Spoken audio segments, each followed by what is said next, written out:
Good morning, Composition 2 students.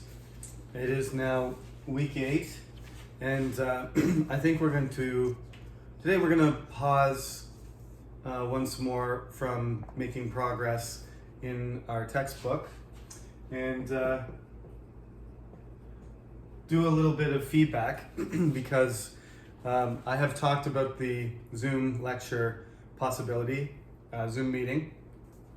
But I have not organized that yet. I would like to do it after midterms are over. So this is, as you know, week 8 is the unofficial midterm week. So you may have midterms in other classes, but in this one, we don't have one. So instead, there's some homework that I'm looking at, grading and checking. And you handed in your response papers, which I'm slowly going through, and I would like to finish evaluating all those papers first before I have the Zoom meeting, because part of that Zoom meeting will be discussing where we're at in terms of handling the homework and the assignments, and any questions you had about scores, evaluations, or topics from the response paper. So what I'm gonna do today is just talk to you a little bit about the homework and the format of the assignments. Basically, as I said, most students have done a very good job of the homework. I'm going to give you some examples. There's always things to improve, obviously. Nobody's homework is perfect, but there are better ones and weaker ones. So I would like to talk about that. We're going to go all the way back to the Unit 1, Part 2 homework first, and then I'm going to make some comments about the response paper, and that's going to be the lecture for today. So this one will be shorter than usual.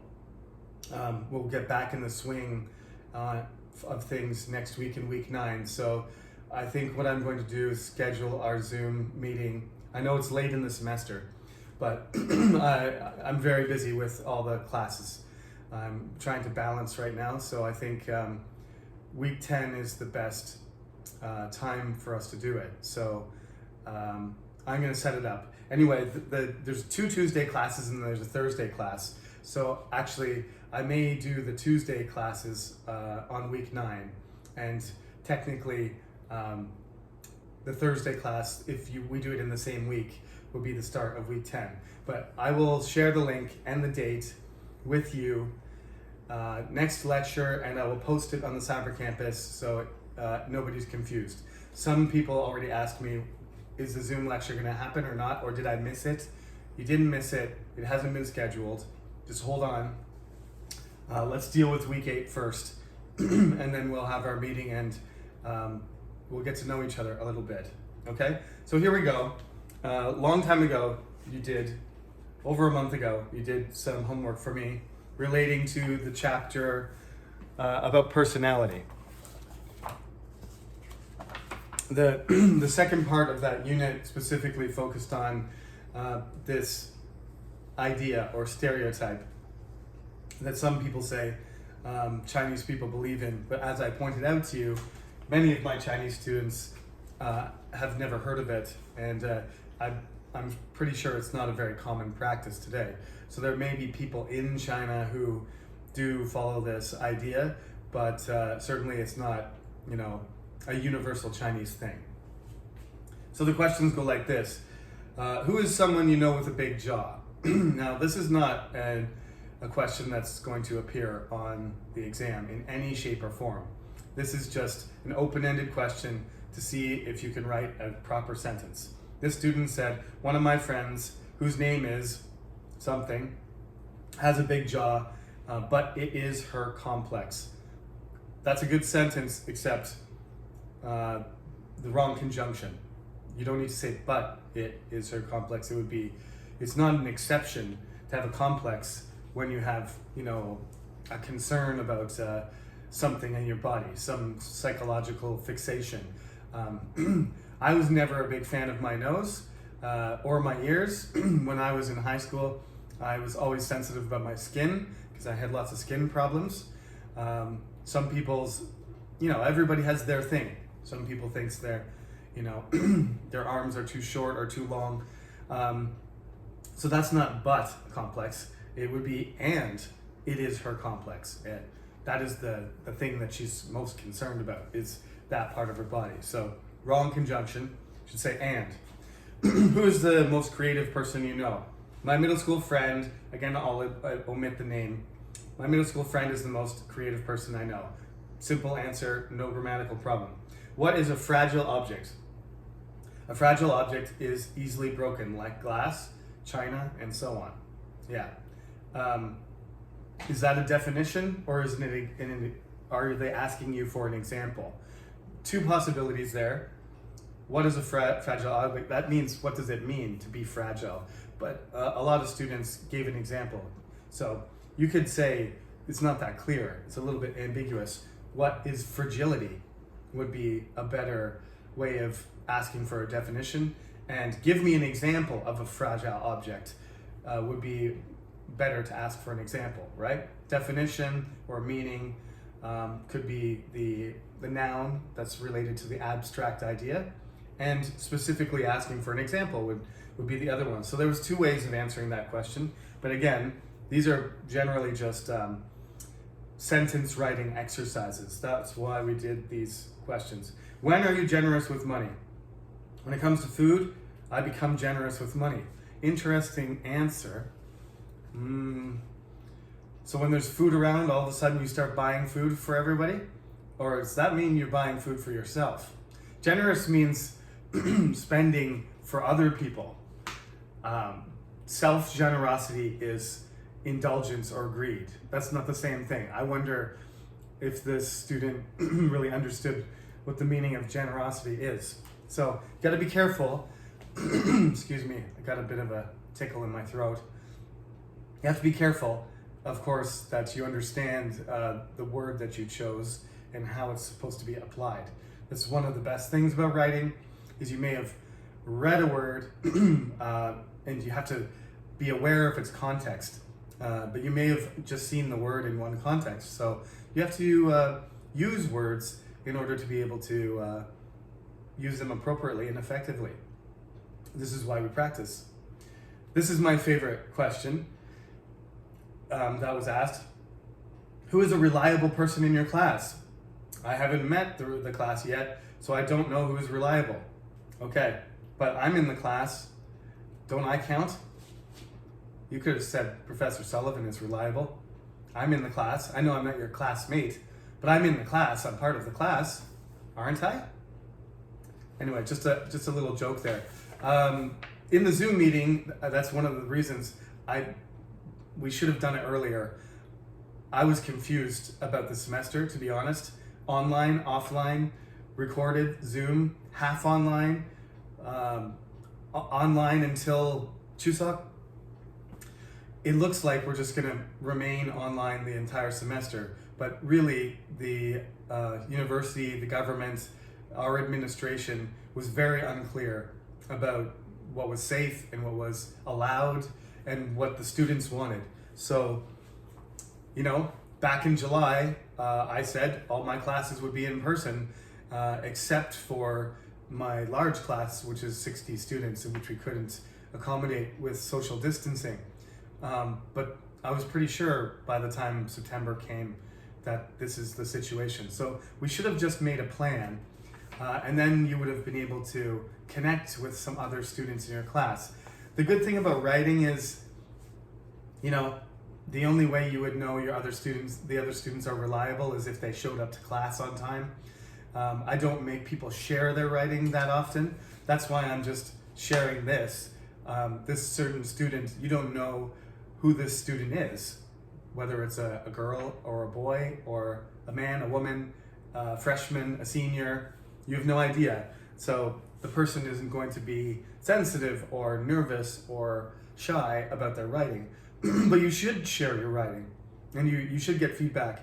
I can't give you feedback on everything, but certainly hearing other people's answers and knowing, oh, well, that answer is similar to mine, or my answer is more detailed or better phrased, or my answer is not as good. That's helpful for you to improve yourself.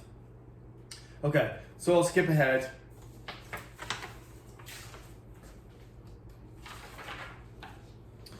To the discussion part, where I asked you to do question 1 but not 2. Do you think there is any truth in reading people's faces? Physiognomy. I don't think the G is pronounced. I think it's one of those silent Greek letters, like, pterodactyl.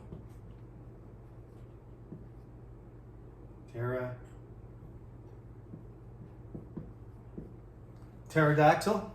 I forget my dinosaur spellings, but dinosaurs are notoriously strange, have strange spellings because their names are based on Greek. Another good one is gnome. That is a silent G, and you don't say the G at all. It's not gnome. Gnome is a cute little creature like an elf. Sometimes it sits on your lawn. So you got to watch out for those silent letters. Anyway, nobody walks around saying physiognomy or physiognomy, however you say it. Maybe a doctor would. How reliable is it? And explain. The student said, I don't think it is not reliable. That's a mistake though. I don't think that's a double negative. So that means you think it is reliable. So you say, I don't think it is reliable. So that's an error there. Double negative means positive. So you either say, it is not reliable, or you say, I don't think it's reliable. If you say, I don't think it's not reliable, that means you agree. Watch out for the double negative, okay? Usually it's accidental when you're writing it. You can do it on purpose. I mean, you can use a double negative to confuse somebody or to have a certain impression. Like a double negative sounds like you're not as serious about something, but you can mislead people by doing that. So when you're writing, remember, double negative actually means agreement, not disagreement. So watch out for that grammatical thing. I think to judge someone's personality,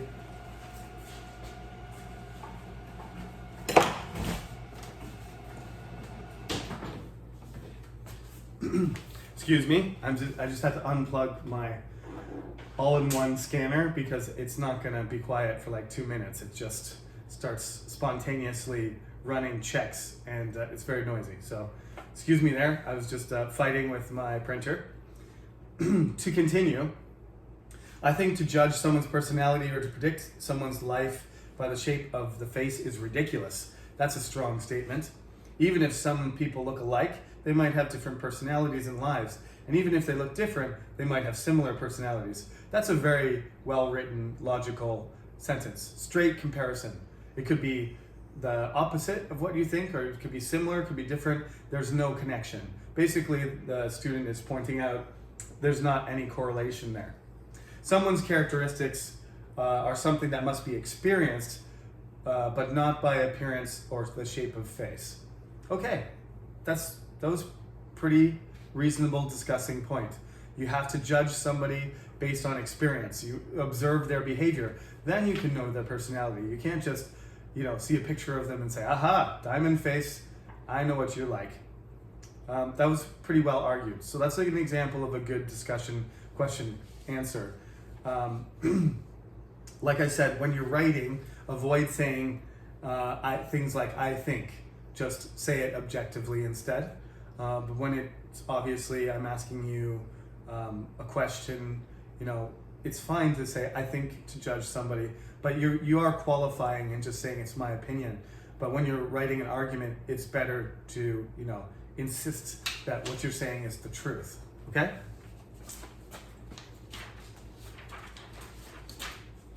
All right. Let's see another one.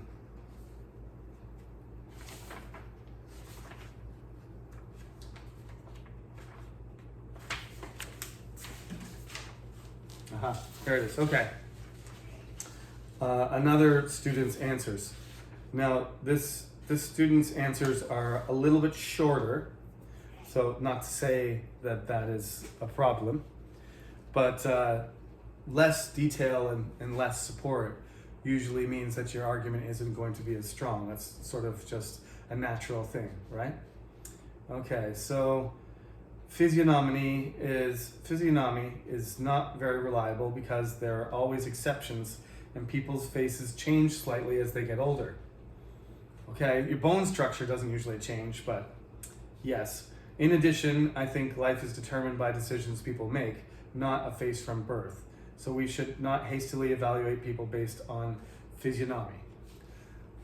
The basic idea is there, but there isn't a whole lot of support. If you want to have full marks for a question like that, you're going to have to do a little bit better.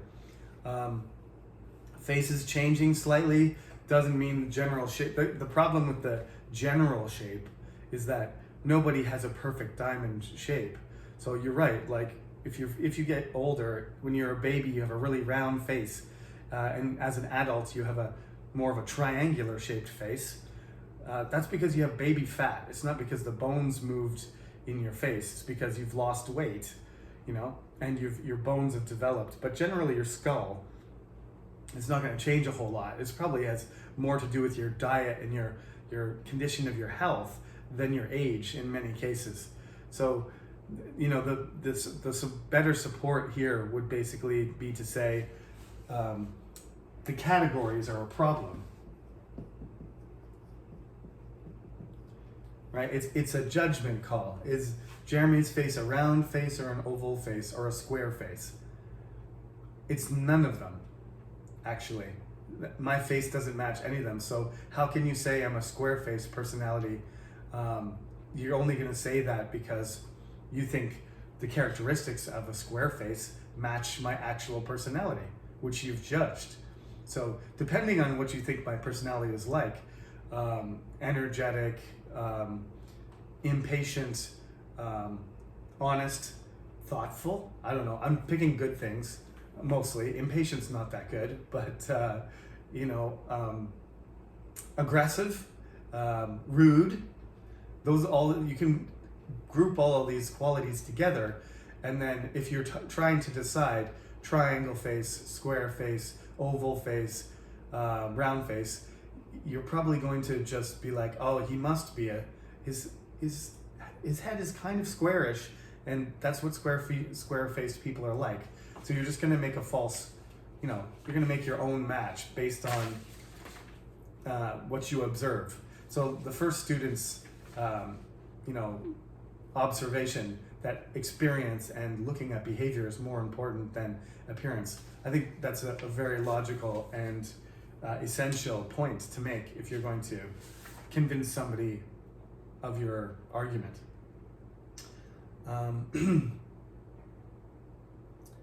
So the other questions are similar. Number 3, yes, I believe, this is critical thinking. Yes, I believe in luck, and I think some people are naturally luckier than others. Interesting. Because opportunities are limited, and sometimes people who find them at good times take them. Also, no matter how careful I am, accidents can occur when I meet a careless person. And I believe that this timing and people around me are determined by luck. That's a much better answer. That student, it's the same student that wrote the discussion question I just read. I won't tell you who she is or who he is.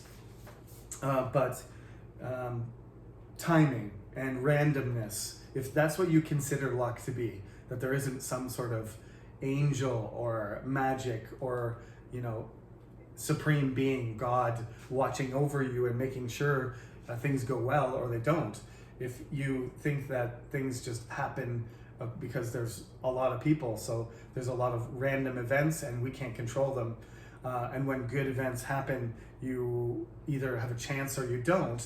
If that's what you define luck as, then this is a good answer. The only thing that's missing really is for the student to actually directly say, well, I think luck is random and it's not naturally luckier. People aren't naturally luckier. What this student is essentially arguing is that luck is a product of the complicated existence of all the interactions between people doing good things and bad and people encountering each other and nobody knowing what is going to happen from one day to the next. So these chance encounters produce good results and bad results. And when they produce good results, we perceive it as luck. So the argument can be developed a little bit more clearly, but essentially that's a good answer. I like the level of detail and the logic. It's well done.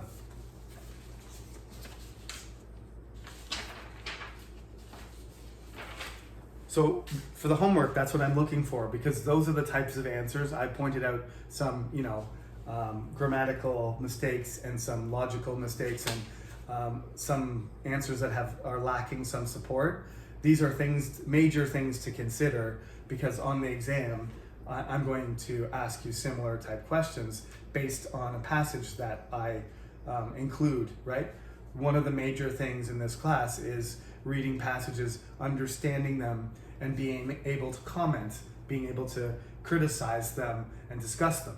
It's the main part of this Composition 2 class. So that homework is very important. I'm giving you credit for it. Everybody's getting equal credit for having done it, but there is a difference between doing it well and doing it,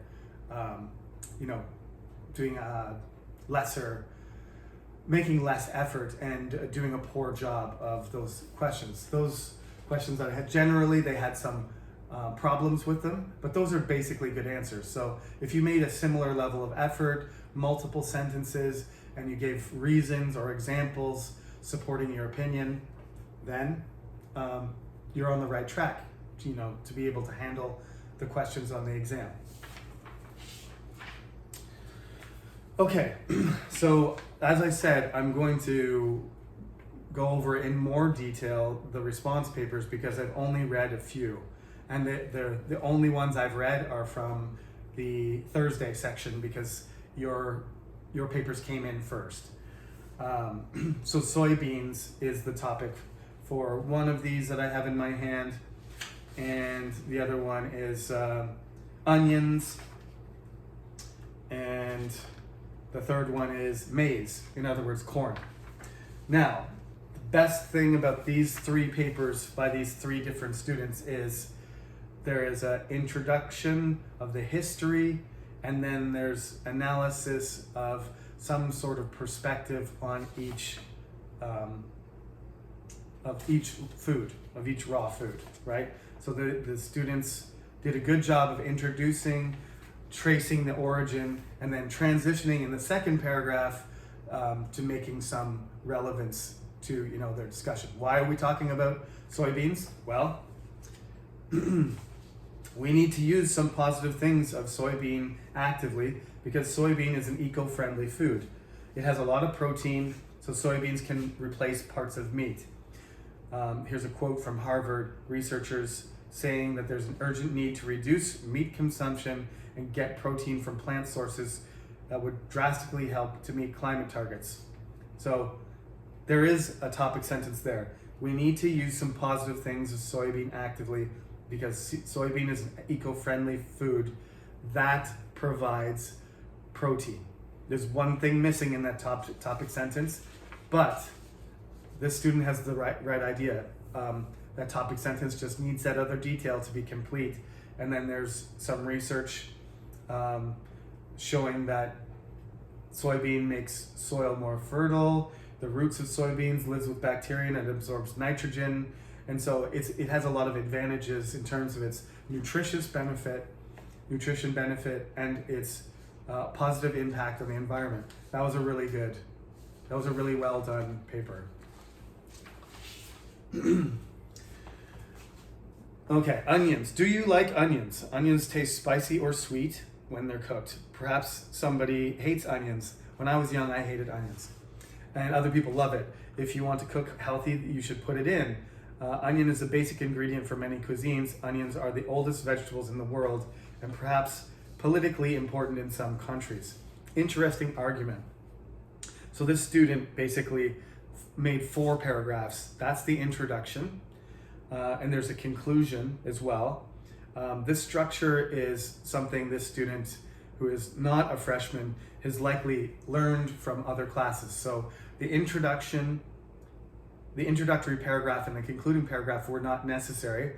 I teach that in composition 3, but nonetheless, basically, you have to go into the first paragraph with a statement. So, where is the origin of the onion? That should be written not as a question, but as a statement. So, you're going to say something like, the origin of the onion is still disputed, but it most likely originated in Southwest Asia in districts along the shore of the Mediterranean. That should be one sentence. It should be concise, and there should be no question, right? You're not doing a dialogue with your reader. We're doing academic writing, so you're providing information. No problem with the questions in the introduction, but once you start writing about the origin, you're supposed to be directly communicating information. The information is good, the description of the history is good, and the political story about onions being essential ingredients for Indian cuisine, and China and India both being the number 1 and number 2 producers of onions in the world. There was chaos in 2019. I actually saw this on TV when there was a shortage of onions because the price went up, and the Indian government announced that they were banning Indian export on Indian onions. As a result, in other countries there were onion riots and stuff like that. It's a very interesting story of who thought onions were that important, that they would cause political, international, economic problems and riots and protests. I'm aware of that story, and it's an interesting one. So the perspective is good here. Introduction and conclusion, not necessary in this class. When you do a single paragraph, please don't write introductory stuff because it takes up too much space. On the exam, you don't have time to write an introductory paragraph. So this is not going to affect the student's grade because the introductory paragraph is good. It's just unnecessary, okay? And tighten up, the statements at the beginning of each paragraph because that needs to be there. It shouldn't be beginning with questions. Anyway, this was a good paper as well. Just some form and paragraph structure issues. The story of corn, the story of maize. This student does what I requested, directly goes into the topic, but without providing enough information. Maize has a very old origin. Okay, well, to be frank, all foods, raw foods, have very old origins. Like, they're all thousands of years old. So a little bit more information there. Maize has a very old origin. It is believed to come from Bolivia or Mexico, which is the lowlands of the Andes in Western South America. That can be one sentence. Otherwise, that first sentence is too general. So you're going to talk about, you should put the perspective in it. Very old, geographical location, perhaps the cultures that were there. That's like Native Americans were growing maize and breeding it and changing it thousands of years before Europeans, Asians, and Africans had ever heard of it. It was a developed food in South America thousands and thousands of years. That's really can be the topic sentence of that first paragraph. Then the student goes into, how corn is used. That's the structure. That's a perfect structure. But again, the topic sentences need to be tighter and more specific. And in the case of the title here is just the story of maize. Maybe you could come up with something a little bit more creative as a title. But in terms of grammar and structure, this student also followed the instructions very well. Some of the logic between, connections between points probably needs to be strengthened, but that's the structure I was looking for. Most students I've looked at so far followed the structure, which was the basic thing. So like I said, I will keep grading these, and this is a shorter lecture than usual. No homework, work on your midterms. There is no midterm in this class, and we will, at the end of week 9, the beginning of week 10, we'll have a Zoom meeting, and I'll discuss your response papers in more detail and give more examples.